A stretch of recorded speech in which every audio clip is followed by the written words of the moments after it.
Good morning, welcome back to my channel Juthika Adrija ব্লগে তোমাদেরকে অনেক অনেক ভালোবাসা। আশা করছি তোমরা নিশ্চয়ই ভালো আছো আর আমিও ভালো আছি। চলে এসেছি একটা নতুন ব্লগের সাথে। আশা করবো আজকের ব্লগটা তোমাদের ভালো লাগবে।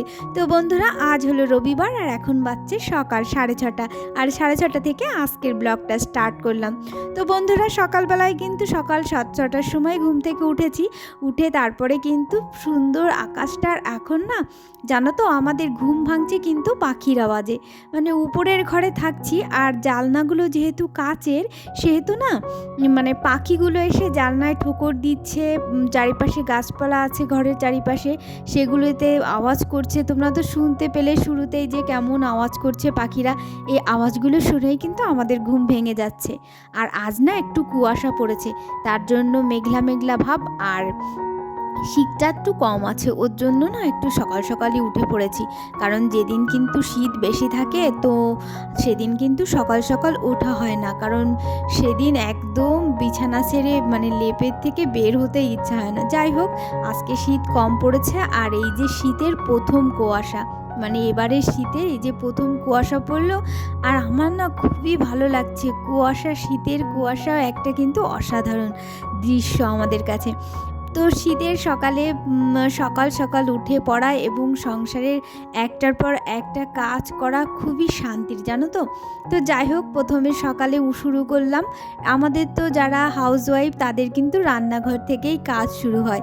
তো ঘুম থেকে উঠে আগে বিছানাটা গুছিয়ে রেখে, আর একই সঙ্গে আজকে সবাই উঠে গেছে, মেয়েকেও তুলে দেওয়া হয়েছে। তো তারপরে বিছানাটা তুলে রান্নাঘরের কাজে লেগে পড়েছি। তো রান্নাঘরে কিন্তু আগে উনুনের ছাইটা কেড়ে নিয়েছি। প্রতিদিন ছাই ফেলা হয় না, 2-3 দিন বাদে বাদেই ফেলি, কারণ কাঠের জাল তো ছাই খুব একটা হয় না। তো 2-3 দিন পর ফেললেই কিন্তু যথেষ্ট। যাই হোক, উনুনটা ছাই ফেলে উনুনটা লেপে তারপরে এই যে সমস্ত বাসন কল থেকে ধুয়ে নিলাম। আর এই শীতে কল থেকে বাসন ধোয়া যে কী যে সুখের, কি বলবো। সিঙ্কে বা ট্যাঙ্কির যে জলটা থাকে সেখানে বাসন ধুলে হাতটা পুরো কেটে যায়। আর কল থেকে না কি সুন্দর গরম জল বেরো হয়, যে ইচ্ছা করে শুধু জলটা ছেনি। একদম কলের জল কিন্তু ছানতে একদম কষ্ট হয় না।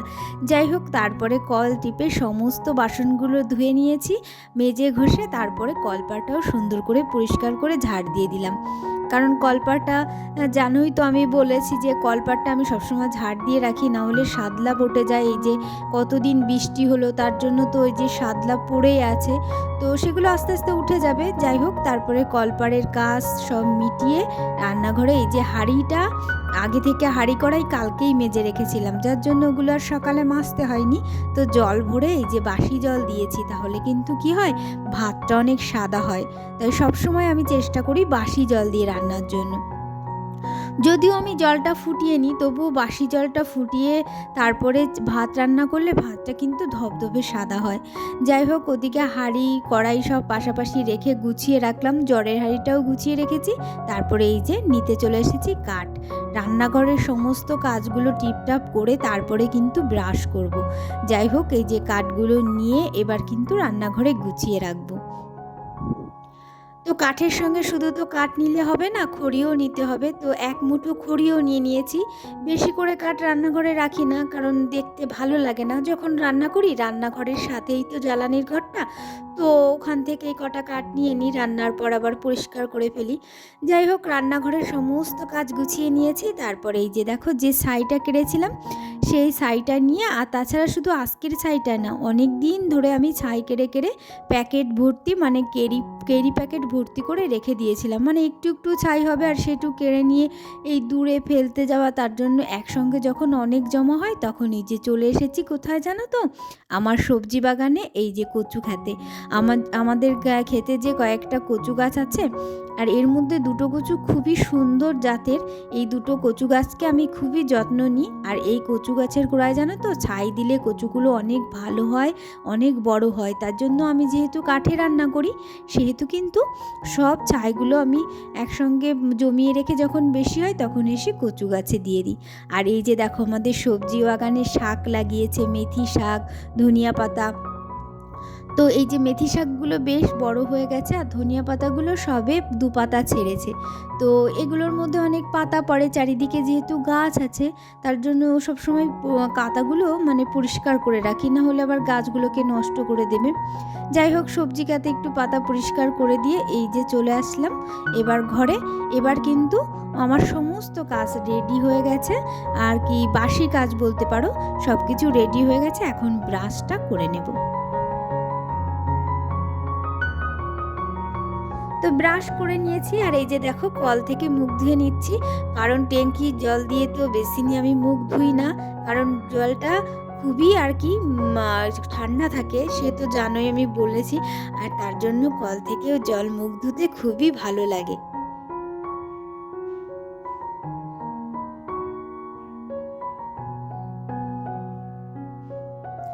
সকালবেলা সমস্ত কাজ, রান্নাঘরের সমস্ত কাজ করে তারপরে কিন্তু আমি চা করতে আসি।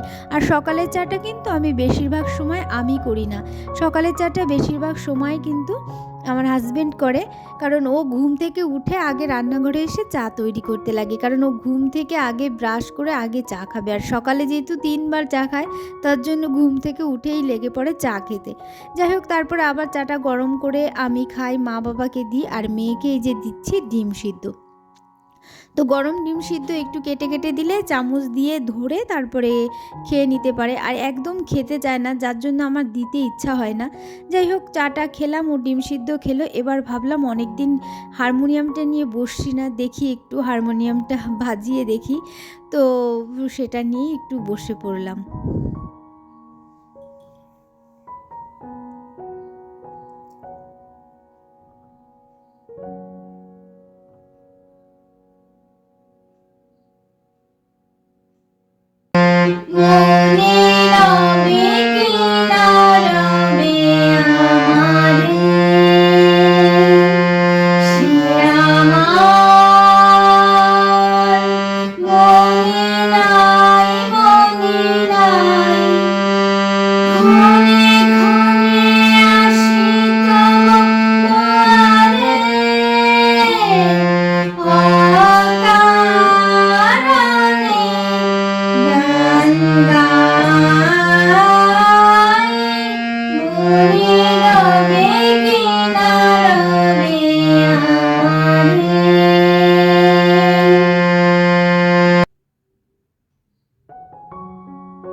তো এবার কিন্তু রান্নার তোড়জোড় শুরু হয়ে গেছে। আজকে যেহেতু রবিবার, তো একটু দেরি হলে অসুবিধা নেই, ওর জন্য আমার কিন্তু একটু দেরি হয়ে গেছে। তো স্কুল থাকলে কিন্তু আমি এত রকম কাজ করতে পারতাম না।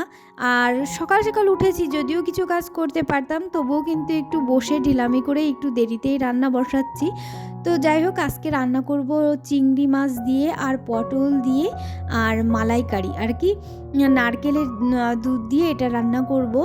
আর এভাবে আমি না নিজে নিজে থেকেই রান্না করা শিখেছি, জানি না এই রেসিপিটা আছে হয়তো, কিন্তু আমি সত্যি নিজের থেকে এই রান্নাটা করা শিখেছি।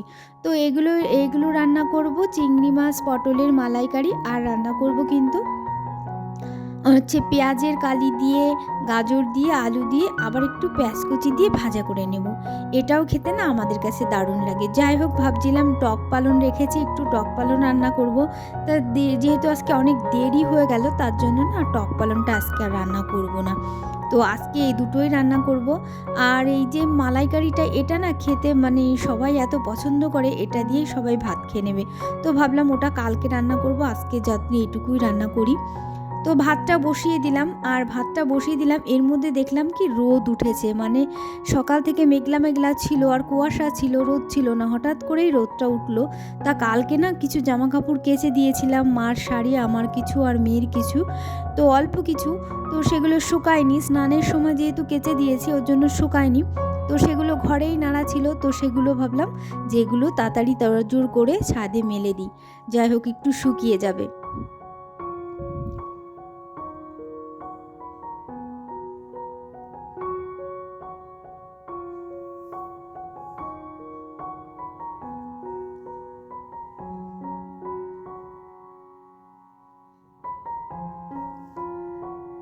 তো ওগুলো নেড়ে দিয়ে আসলাম। আর এদিকে ভাতটা যখন উতরে গেছে না, তখন কিন্তু আমি গ্যাসে বসিয়ে দিয়েছি, কারণ ভাতটা উতরানোর পর কিন্তু তখন আর জাল বেশি লাগে না। আর আমি সবসময় করি কি, ভাতটা উতরে গেলে আমি গ্যাসে ঢাকনা মানে ভালো করে ঢাকনাটা ঢাকাই থাকে, আর গ্যাসটা লো হিটে করে ভাতটা রান্না করে নিই। ঢাকনাটা ঢাকা থাকলে কিন্তু গ্যাসটা লো হিটে থাকলেও কিন্তু ভাত কিন্তু ঠিক উতরে উতরে রান্না হয়ে যায় সুন্দর করে। আর এদিকে আগুনটাও অনেক মানে গ্যাসটাও কম পড়ে, আর এদিকে কাঠের জালে আমি ততক্ষণে অন্য কিছু রান্না করে নিতে পারি। আমার ওদিকে কিন্তু ভাতটাও হয়ে গেছে, আর এদিকে ভাজিটাও করা হয়ে গেছে। আর এই যে এবার কিন্তু তেল দিয়ে দিয়েছি, আর তেলের ভিতরে সামান্য হলুদ দিয়ে দিয়েছি। তারপরে পটলগুলো ভেজে নিচ্ছি। এই হলুদটা দিলে কি হয় বলো তো, পটলের কালারটা খুবই সুন্দর হয়। তো এভাবে আমি কিন্তু পটলগুলো একটু সুন্দর করে ঢেকে ঢেকে ভাজা করে নিয়েছি, যাতে অনেকটা একটু সিদ্ধ হয়ে যায়, কারণ এটা দেওয়ার পর তো বেশিক্ষণ জাল দেওয়া হবে না। তো ওর জন্যই ভালো করে পটলটা একটু ভেজে নিলাম। তারপরে এই যে জিরে শুকনো লঙ্কা ফোড়ন দিয়ে মশলাটা কষিয়ে নিয়েছি, আর টমেটো কুচিও দিয়ে দিয়েছি। মশলাটা কষানোর পরে এই যে চিংড়ি মাছগুলো দিয়ে দিলাম। এভাবে চিংড়ি মাছগুলো দিলে না, চিংড়ি মাছগুলো খুবই সফট হয় আর খেতে ভালো লাগে। আর চিংড়ি মাছগুলো ভেজে দিলে কিন্তু চিংড়ি মাছগুলো অনেক শক্ত হয়। তো এভাবে চিংড়ি মাছ দিয়ে কিছুক্ষণ কষিয়ে তারপরে আবার পটলগুলো দিয়ে কিছুক্ষণ কষিয়ে নিচ্ছি। বেশ কিছুক্ষণ ঢেকে কষিয়ে নিলাম, কারণ আমার এভাবেই কিন্তু পটলগুলো সেদ্ধ করতে হবে, মাছটাও সেদ্ধ হবে। আর এই যে নারকেলের দুধের সঙ্গে আমি কিন্তু একটু গরুর দুধও দিয়ে দিয়েছি, কারণ ছোট্ট নারকেল ছিল তো, ওর জন্য একটু গরুর দুধ দিয়ে দিলাম। কিন্তু এতে কিন্তু টেস্টটা অনেক বেশি হয়েছিল। তো যাই হোক, এবার একটু ঢেকে বেশিক্ষণ কিন্তু এখন জাল করা যাবে না। দুধটা দেওয়ার পর খুবই সামান্য টাইম রান্না করে নিয়েছি, কারণ বেশি রান্না করলে এর টেস্টটা পুরো কিন্তু নষ্ট হয়ে যায়। তো ওর জন্যই অল্প রান্না করে এই যে রান্না হয়ে গেছে, এখন নামিয়ে নেব। আর ওদিকে না মেয়ে ভাত খেয়ে নিয়েছে দিদিভাইদের ঘরে, আর আমার হাজব্যান্ড গেছে চুল কাটতে, আর মা বলছে স্নান করে খাবে, তাই ভাবলাম আমি এই এখন খেয়ে নিই, কারণ স্নান করে খেতে গেলে অনেকটা লেট হবে, কারণ এখনও প্রচুর কাজ পড়ে আছে। ওর জন্য না আমি নিজেই খেতে বসে গেলাম। যাই হোক, প্রথমে এর যে ভাজিটা করেছিলাম পেঁয়াজ দিয়ে, এটা না খেতে দারুণ হয়েছে। এভাবে তোমরা খেয়ে দেখবে। আমি নিজের থেকেই ভেবে এভাবে রান্না করলাম যে এটা দিয়ে সুন্দর করে রান্না করি। পেঁয়াজের কালিটা যেহেতু কম ছিল ওর জন্যে। যাই হোক বন্ধুরা, এখন কিন্তু 12টা বেজে গেছে, আর 12টার সময় কিন্তু আমি সকালের খাওয়া খাচ্ছি। তো বন্ধুরা, আজকের ব্লগটা এখানেই শেষ করছি। তোমাদের যদি কিছু ভালো লাগে তাহলে কিন্তু অবশ্যই লাইক করো, আর অবশ্যই কমেন্ট করে জানিও যে আমার ভিডিওটা তোমাদের কোথায় ভালো লাগলো। তো বন্ধুরা, আজকের মতো তাহলে এই পর্যন্ত। টাটা, আবার দেখা হবে নেক্সট ব্লগে। ততক্ষণ তোমরা সুস্থ থেকো, ভালো থেকো।